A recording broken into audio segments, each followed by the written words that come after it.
Hey folks, just wanted to talk about in this video today, I want to talk about my emergency kit that I keep in my car, and I'll tell you about a real life situation just happened to me where I had to use multiple items from this kit, not for myself, but to help out a friend of mine.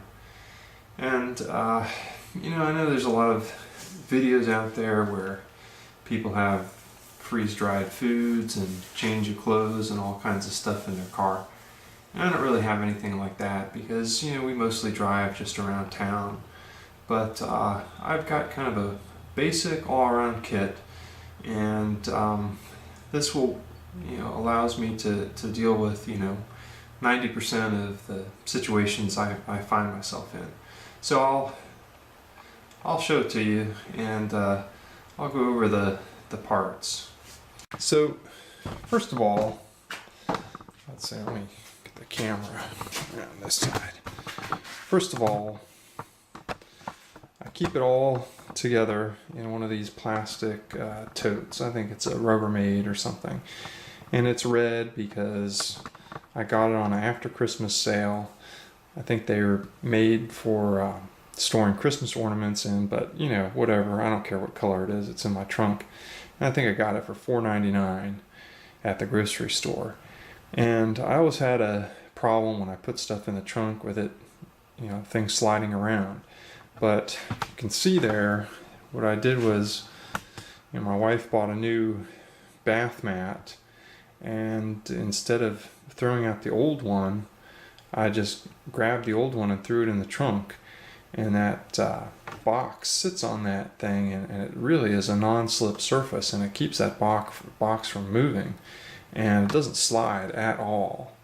But anyway, let me pull it out of there and show you what I've got in there.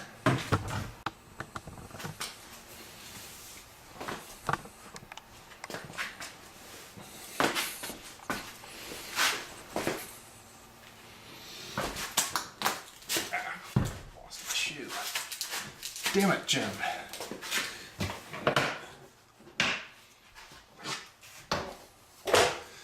So, first thing I have, kind of keep at the top. This is a big blanket. I got this from Harbor Freight, and they call it a mover's blanket. And what it is just, it's a pretty durable, and it's got some kind of a stuffing in there. And serves two purposes. That if I ever get stranded during the winter time, this thing is really warm because it's insulated. It's filled with some kind of polyester filling or something, and it is really warm. That if I had to spend any length of time in my car waiting for help to get there, I could just wrap myself in this blanket and stay warm in the winter. The other thing is, because it's padded, it's really great if you have to get underneath a car and work on a car somewhere. And this is actually what happened to me the other day. I got to church, and it was on an evening service at church, and there was a friend of mine there, and he said, "Man, my tire pressure light came on, and I don't know what to do." And so, we tried to change his tire, but the lug nuts were on there so tight that I had to actually repair his tire while it was still on the car. But I spread this thing out, and it's really big. I spread it out, and I laid down. I had my suit on and everything, my church clothes.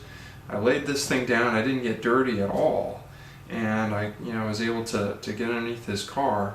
And this blanket is just fantastic. And from Harbor Freight, if you look for the sales, they're only like, I don't know, $7 or $6, and it's really big. It's like 5 foot by 6 foot or something like that. And I also keep kind of an old. This is an old actually a fabric shower curtain that I also kind of use as a drop cloth. So the other thing I have, and if you live up north, any place where it snows, it's not a bad idea to have a tow strap in your car. And you know, this is not the greatest thing in the world. It's kind of dirty. I've used it to use it to pull out bushes and stuff. But this is really great if you get stuck. You know, you go into a ditch or something, and somebody comes by that's got a truck or another vehicle. At least this gives you a way to get out without calling a tow truck. So, and they're not expensive either. You know, whatever, $20. It's good insurance. Keep a this tube full of bungee cords. You know, there's bungee cords have a million uses, and you know, you can never have too many bungee cords. I have that in my car at all times.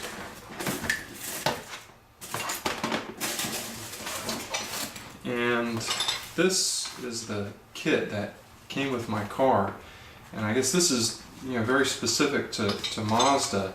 But if you have a Mazda and you look with the tire iron kit that came with your car, there's usually a couple of these things in there.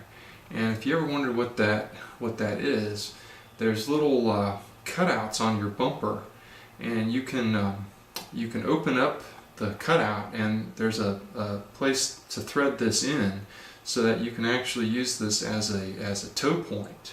If you're stuck in a ditch or something, or you've lost traction, you can use this in conjunction with the tow strap to pull yourself out.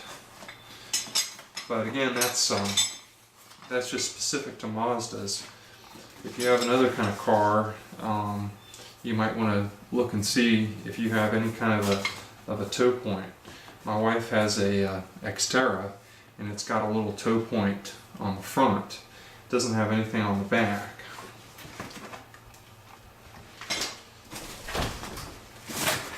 The other thing is I have in this plastic bag a set of jumper cables. And I would say with jumper cables, you want to get the best ones that you can afford. And by best, I mean the thickest ones. And you can see these are really, really good jumper cables. I don't know, it says they're 8-gauge copper. So these are old school. Today, if you buy jumper cables, most of the ones that they sell are aluminum wire, which is okay, but copper is the best if you can find copper.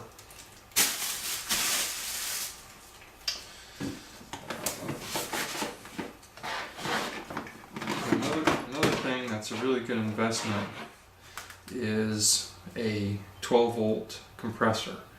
And you know, these things will, you know, fill up the tire. If you change the tire, even if you put on the spare, what do you do if the spare is flat?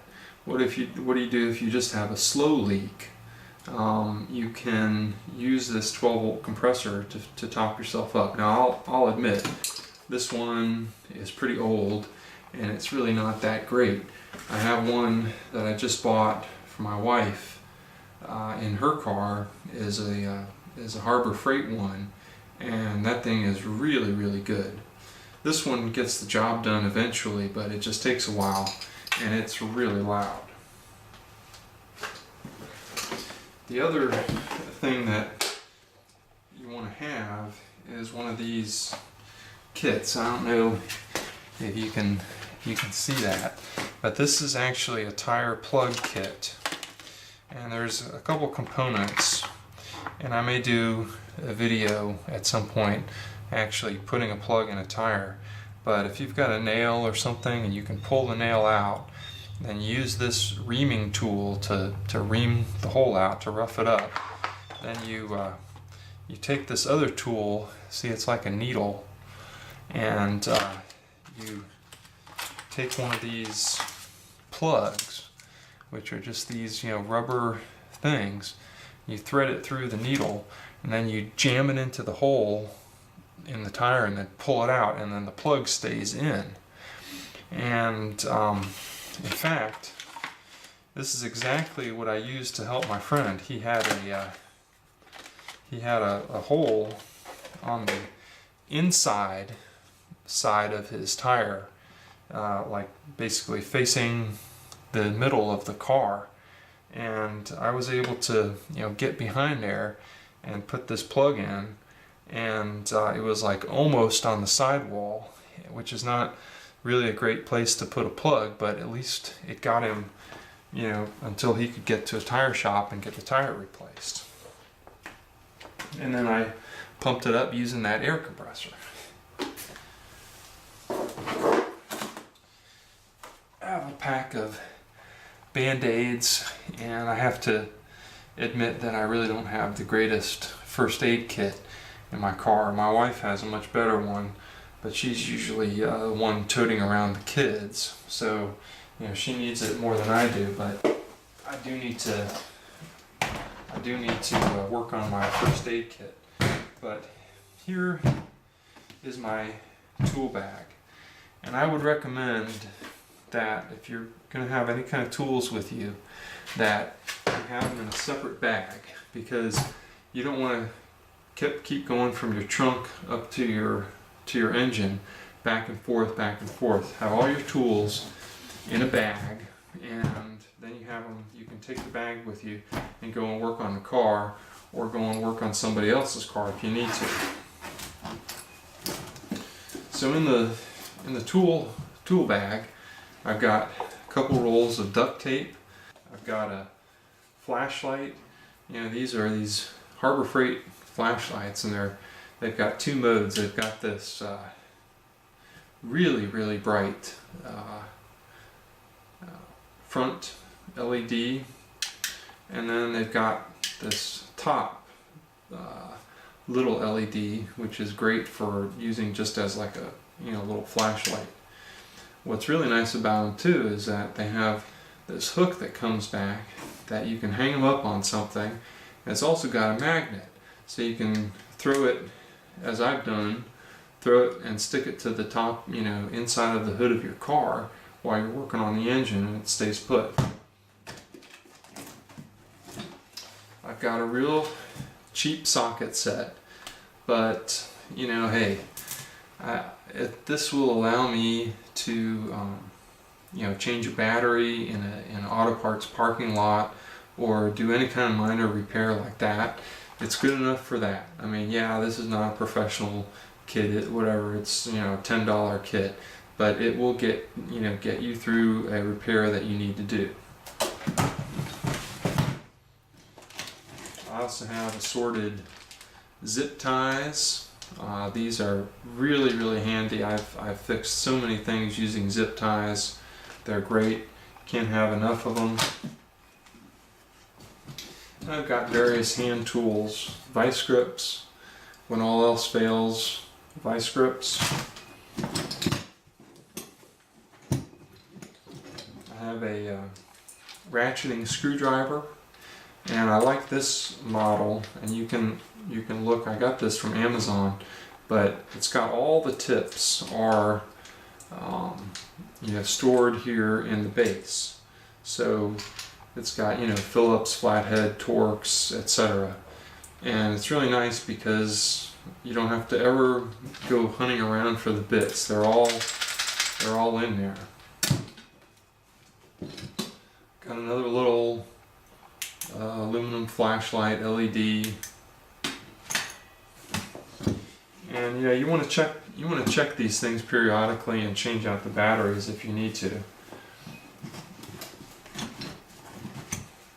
Got a little pocket knife, just a little locking blade, adjustable wrench. One of these is always handy. Electrical tape. And just various screwdrivers, and I've got some twine, But that's pretty much it. Also a multi-tool. These are pretty handy. And with these tools, I can do just about anything. And what did this cost to put together? Certainly, even including the jumper cable, certainly no more than $100. And there, I'm able to do all kinds of repairs. Like an example of my friend, at church the other night. If I hadn't been there, he would have been stuck because he couldn't change his tire. The lug nuts were torqued on there so tight he couldn't get the flat tire off. He would have actually had to have the thing towed. And here, because I had just a few simple things, 10 minutes later he was on the road again. So it's very, very useful to have. And I hope this gives you some ideas. Thanks for watching.